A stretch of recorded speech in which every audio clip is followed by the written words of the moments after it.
How does a fifth-round quarterback end up getting treated like a generational superstar before he's even played a full NFL season? That question alone is driving people inside the league crazy right now. Because what's happening here isn't normal, it isn't accidental, and it definitely isn't something the NFL establishment is comfortable with. While most late-round rookies are just hopping to survive training camp, Shedeur Sanders is walking into the league with endorsement power that most first-round picks can only dream about. We're talking elite-tier brand backing, the kind of support usually reserved for athletes who run their sport, not guys drafted on day 3. And that's exactly why this story has gone from quiet surprise to full-blown tension behind the scenes. Here's the part that changes everything. These deals didn't come after the draft. They didn't come after a breakout NFL moment. Reports suggest they were signed before Shedeur ever slid to the 5th round, at a time when most people believed he was going much higher. That means this wasn't a reaction. It was a prediction, a bet placed early, and one that didn't flinch when the draft night chaos unfolded. Instead of pulling back, the brands involved doubled down. That's when eyebrows started raising across the league, because suddenly, draft position didn't match market value. A system built on order and hierarchy started looking fragile, and for a league that prides itself on control, that's a problem. This isn't really about sneakers, or commercials, or hype. It's about power, about who decides when a player is worthy, about whether teams still control the narrative or whether players can build empires before the league ever gives them permission. And Shedeur Sanders sits right at the center of that shift. There's symbolism everywhere if you know where to look. Subtle branding choices, messaging that feels intentional, signals that say this isn't just a rookie deal, it's a long-term vision. One that doesn't care where you were drafted, only about how much attention you command. That's why this moment feels bigger than football. Because if a 5th-round quarterback can break the rules this early, it forces an uncomfortable question the NFL isn't ready to answer yet. Is the draft still the ultimate decider of value? Or has influence already started rewriting the playbook? And once you see what's really happening here, it becomes clear this story is only just beginning. To understand why this situation has so many people inside the NFL uneasy, you have to understand how endorsement hierarchy usually works. For decades, it's followed a very predictable script. High draft picks get attention. Franchise quarterbacks get patience. Everyone else waits their turn. Late-round players, especially quarterbacks, are expected to prove themselves quietly before anyone takes them seriously. That's what makes this moment so jarring. Shedeur Sanders skipped the waiting line entirely, not because of one viral highlight or a surprise breakout game, but because brands saw value before the league officially stamped it. And that's rare, extremely rare, especially at quarterback, where perception matters just as much as performance. What really shook things up is who stepped in. These aren't experimental brands chasing hype. These are companies known for being selective, calculated, and brutally accurate when it comes to identifying athletes who move culture. They don't gamble on long shots. They invest in trajectories. And once they commit, they don't do it quietly. That's why this doesn't feel like a normal endorsement story. It feels like a declaration. Because while teams were debating draft boards and depth charts, the business side of sports was already operating on a different timeline. One that doesn't care about round numbers or mock drafts. One that measures attention, engagement, and long-term influence. And by those standards, Shedeur was already winning. This is also why the reaction inside the league hasn't been excitement. It's been discomfort. When a 5th-round quarterback starts receiving treatment typically reserved for top-tier stars, it challenges the logic of the entire system. It raises questions teams don't like answering. If draft position reflects value, why doesn't the market agree? If development requires patience, why is belief already this strong?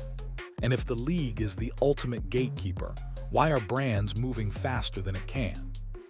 That tension is impossible to ignore. Because once players realize they don't need permission to build leverage, everything changes.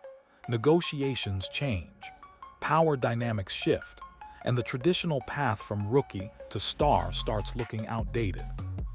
This isn't just a feel-good story about confidence or belief.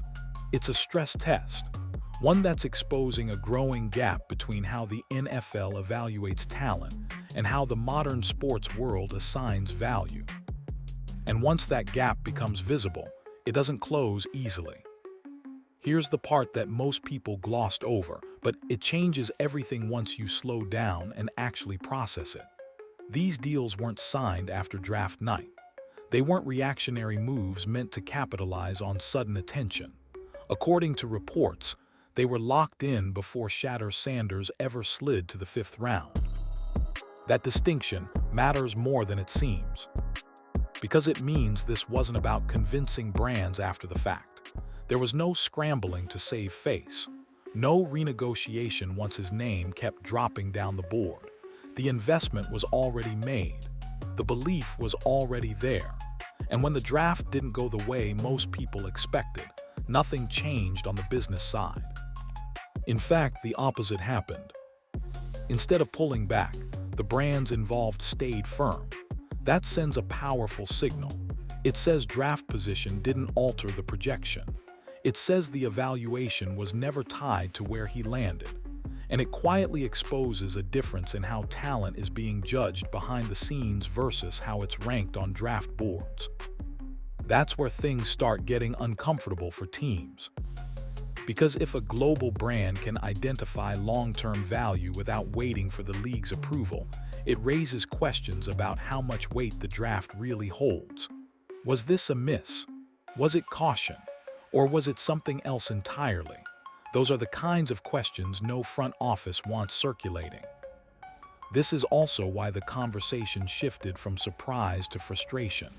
The draft is supposed to be the great equalizer, the moment that defines hierarchy. But here was a case where hierarchy didn't stick, where the market refused to fall in line. And once that happens, control starts slipping. What makes this even more fascinating is the timing. These deals were built on projection, not proof, on potential, not production. That's a risk brands don't take lightly, which suggests the evaluation wasn't based on hype alone, but on patterns they've seen succeed before. That realization is what keeps this story alive, because it forces an uncomfortable truth into the open. Someone saw something early. Someone was confident enough to act on it. And now, as the league catches up, it's left explaining why its conclusions didn't align. And that leads directly into the next piece of this puzzle. Because once the investment was locked in, the messaging became impossible to ignore. This is where the story stopped being subtle. Because once the investment was locked in, the messaging changed. And it wasn't loud. It didn't need to be. It was quiet, deliberate, and aimed at the people who understand how branding actually works. One word kept showing up: legendary. Not placed front and center like a slogan, not explained, not hyped, just there, flipped, different, intentional, and that's what made it powerful. This wasn't about selling a shoe or teasing a product. It was about planting an idea early, before the results, before the stats, before the league had time to catch up. That's how belief campaigns work. Brands like this don't wait for consensus. They try to create it. And when you attach a word like legendary to a young player this early, you're not reacting to the moment. You're forecasting it. You're saying, we know where this is headed even if you don't yet. That's why this rubbed so many people the wrong way. In football culture, players are supposed to earn labels slowly, grind first, prove it on Sundays, stay quiet. Let the league decide when you're ready for that kind of recognition. This flipped that order completely. The branding arrived before the permission. The confidence arrived before the validation. And that's not an accident. Because the message wasn't aimed at fans. It was aimed at decision makers, at executives, at scouts, at people who believe draft position defines destiny. It was a reminder that cultural impact doesn't wait for consensus approval. That's also why this wasn't framed as flashy or loud. Loud invites debate. Quiet creates inevitability. When something feels planned instead of desperate, it lands differently. And this felt planned. Once you understand that, the sneakers themselves stop being the story. They're just the vehicle. The real message was about positioning, about separating identity from draft status, about signaling that this player exists on a different timeline than the one the league assigned him. And once that signal went out, the reaction inside NFL circles shifted again, because this was no longer about endorsements or marketing hype. It became about what happens when a system built on hierarchy realizes someone just stepped outside of it. This is the point where quiet discomfort turns into real concern. Because once you strip away the branding and look at what this actually represents, it hits a nerve the league has always been sensitive about: control. For decades, the NFL draft has been more than a talent selection process. It's been a power structure, where you're drafted shapes your contract, your patience window, your margin for error, and even how the media talks about you. High picks get time. Late picks get urgency. That's how the system stays orderly. But this situation disrupted that order. When a fifth-round quarterback starts commanding superstar-level attention off the field, it exposes a gap between how teams assign value and how the market does. And that gap is dangerous for ownership. Because if brands, fans, and culture decide someone is valuable before the league does, the league loses leverage. That's the real issue here. It's not jealousy over sneakers. It's the fear that the draft is losing its grip as the ultimate validator. If a player can enter the league with financial security, visibility, and cultural momentum already established, then teams no longer control the timeline. They can't pressure with playing time. They can't use obscurity as leverage. They can't quietly bury someone on a depth chart and expect the narrative to follow. And once that door opens, it doesn't close easily. Owners understand precedent better than anyone. If this works once, others will try it. Quarterbacks won't wait to be chosen to build brands. They'll build them first. The balance of power shifts from organizations to individuals, and that's something the league has spent decades preventing. This is why the reaction hasn't been public. You won't hear outrage in press conferences. You won't see statements condemning endorsements.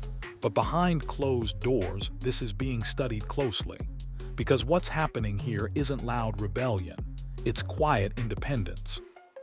And that's far more threatening. Because when players realize they don't need the league's approval to be successful, the entire ecosystem changes. Negotiations change. Development timelines change. And the unspoken hierarchy that's held everything together starts to loosen. And once that starts happening, the conversation moves past one quarterback and into something much bigger than football. What makes this even more unsettling for the league is how calm the brand on the other side of this looks. There's no hesitation, no hedging, no soft rollout. Everything about this move suggests confidence, not hope. And that tells you this wasn't built on highlights or hype alone. Brands like this don't gamble the way fans think they do. They don't care where a player was drafted. They care about attention patterns, engagement curves, cultural pull, who people talk about without being prompted. And by those measurements, Shedeur Sanders was already operating in a different category long before draft night arrived. That's the disconnect.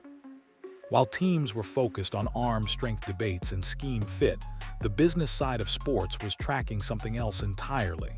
Social traction, youth appeal, the ability to move conversations, not just chains. Those metrics don't show up on scouting reports, but they matter more than ever in the modern sports economy. This is also where history plays a role. Brands like this have built their empires by identifying athletes before consensus forms. They don't wait for universal agreement. They move early, take heat, and let time do the rest. When you look back, most of their biggest successes were questioned at the start. That's not coincidence, that's strategy. So when they lean in this heavily, it's not blind faith, it's pattern recognition. And that's what unsettles traditional football thinking, because it suggests the evaluation gap isn't random. It suggests two systems are measuring success differently. One values control and structure. The other values influence and inevitability. From the league's perspective, that's uncomfortable territory. Because if influence starts dictating opportunity, the draft loses its authority. Development timelines get shorter, and players walk in with leverage they were never supposed to have this early. That's why this moment feels bigger than one endorsement deal. It's a preview of where athlete power is heading, where validation doesn't come from teams first, but from the audience. And once that shift fully takes hold, the league won't be able to reverse it. Which brings us to the final piece of this story, because there's one more rumor quietly amplifying everything. There's one more layer to this story that keeps circulating, and while it hasn't been confirmed, it's adding fuel to an already tense situation. Rumors suggest Shedeur may eventually switch back to the number he wore before the league put a new one on his back. On the surface, that sounds minor, but in the world of branding, it's anything but. Numbers matter. They're identity markers. They tie directly into merchandise, visuals, and long-term recognition. If that switch happens, it doesn't just change a jersey, it resets the brand. It turns early purchases into collector's items and signals a fresh chapter. And the timing of that rumor, paired with upcoming product releases, hasn't gone unnoticed. Again, this is speculation, but it's the kind of speculation that sticks because it fits the pattern. Everything here feels intentional, planned, sequenced, as if the groundwork was laid long before the league ever finished evaluating him. And that's what keeps people talking. Because whether the number changes or not, the message is already clear. This isn't a player waiting for permission. This is a player building momentum independently, forcing the league to react instead of dictate. And once that dynamic flips, it's hard to unflip it. Which brings us to the bigger picture most people are just starting to see. This story was never really about sneakers, contracts, or draft rounds. Those are just the visible pieces. What's happening underneath is a shift in how value is created and recognized in professional football. A fifth-round quarterback isn't supposed to have this kind of leverage. He isn't supposed to command this level of belief before proving it on Sundays. And yet, here we are. The market moved first. The audience responded. And now the league is left adjusting to a reality it didn't control. That's why this moment matters. Because once players realize they can build influence without waiting their turn, the traditional path changes. Draft position matters less. Silence matters less. And narratives become something players shape, not something they inherit. Whether Shedeur lives up to every expectation or not, the precedent is already set. The system was tested and it bent. And the league knows that if it bends once, it can bend again. So the real question is whether this deal was deserved.